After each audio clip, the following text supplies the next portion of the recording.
Welcome back to the kitchen. Now we are going to do our garlic and herb butter. This is the butter you're going to use to smother the outside of your turkey. I am doing a double batch because what I will do is I will take half of my garlic herb butter, melt it down, and actually inject it into the turkey. Then I will take the other half, place part of it under the skin of the turkey and get as much surface under the skin covered as I can with the butter, and then use the remaining to cover the outside of it. Okay, so I'm doing a double batch. I'm going to tell you the ingredients if you want a single batch if you're not injecting it, but what I'm putting in the bowl is a double batch. Okay, so we're going to start with 4 tablespoons of sea salt, which I have in my bowl. Sea salt or kosher salt, again, not iodized salt, not for the turkey, not in prepping the turkey. Sea salt or kosher salt. So 4 tablespoons of salt, 2 tablespoons of paprika,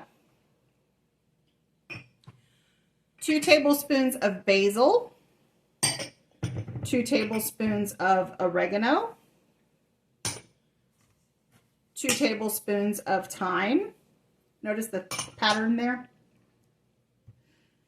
1.5 tablespoons of garlic powder, 1.5 tablespoons of onion powder, and 2 teaspoons of black pepper. Now, yes, I'm using dried herbs.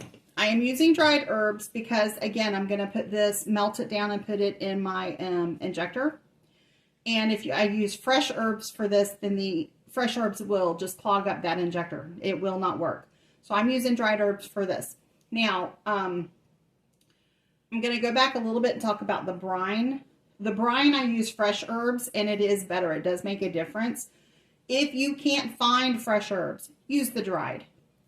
If you can find fresh herbs, but you think, I don't really want to spend that much money, I will tell you, this pack of thyme was $1.78. That's not much. If you don't use a lot of thyme or a lot of rosemary, then just spend the $1.78, because I guarantee you the little glass jar of dried rosemary or thyme is more than $1.78. So look at your pricing. If you can find it fresh, look at the pricing. It may actually be cheaper to get the fresh because you're just going to use it the one time until next year again. So, but yes, we're definitely using dried herbs in this. Okay, so let me recap. We've got 4 tablespoons of salt, 2 tablespoons of paprika, smoked paprika if you can find it, 2 tablespoons of basil, 2 tablespoons of oregano, 2 tablespoons of thyme, 1.5 tablespoons of garlic powder, 1.5 tablespoons of onion powder, not granulated onion powder, and 2 teaspoons of black pepper. To this, we're going to add 2 cups of butter that has sat and softened. So hold on one moment and let me get the butter. I've got my butter in here. Now remember, you want 2 cups of butter. I'm doing a double batch, so I've got 4 cups of butter.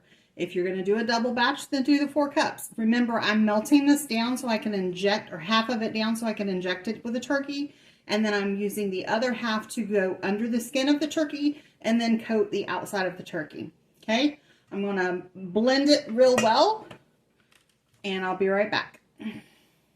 All right, I've got my butter mixed. Y'all see the color here? See all those herbs and seasonings in there?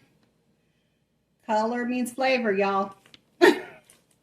Now, you may be wondering, she's not using this butter until Sunday.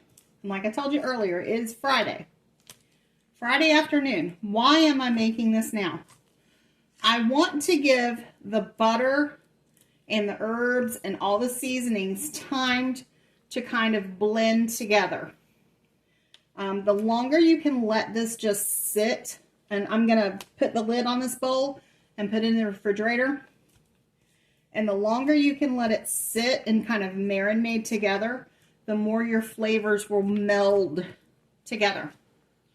So that's why I'm doing it today. I'm going to let it sit tonight, all day Saturday, and then Sunday morning I'll pull it out, melt half of it, inject the turkey with half of it, and then use the other half to coat under the turkey's skin as much as I can possibly do, and then the rest of it on the top of the turkey. So there is our garlic and herb butter.